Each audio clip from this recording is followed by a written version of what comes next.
24/7 news bulletin కి స్వాగతం.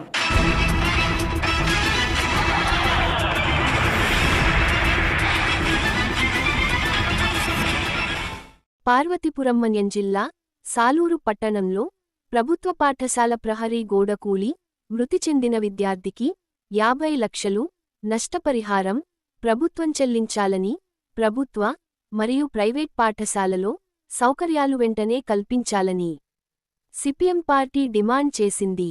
మన్యం జిల్లా సాలూరు ప్రభుత్వ ఉన్నత పాఠశాలలో 10వ తరగతి విద్యార్థి తుఫాకులవరుణ్తేజ మీద ప్రహరీ గోడ కూలి మృతి చెందడంతో అతనిని సిపిఎం పార్టీ పరామర్శించింది.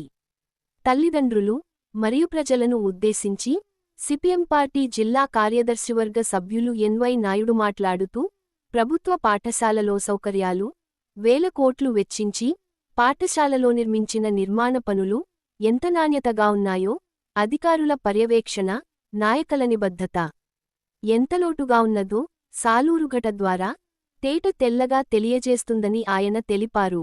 10వ తరగతి చదివి ఉన్నత శిఖరాలను అందుకుంటాడు అనుకున్న కొడుకు పాఠశాలకు వెళ్లి విగతజీవిగా మారడంతో కొడుకును చూసి తల్లిదండ్రులు అశ్విని, సుమ బోరున విలపించారు. ప్రభుత్వం 50 లక్షల నష్టపరిహారం విద్యార్థి కుటుంబానికి చెల్లించాలని, అతని కుటుంబ సభ్యులలో ఉన్న అక్కలకు ప్రభుత్వోద్యోగం ఇవ్వాలని, విద్యార్థి మృతికి ప్రభుత్వమే బాధ్యత వహించాలని ఆయన డిమాండ్ చేశారు. చాలా బాధాకరమైనటువంటి అంశం. కాబట్టి వాళ్ళ నష్టాన్ని పూడ్చగలిగేది ప్రభుత్వం ఒకటే.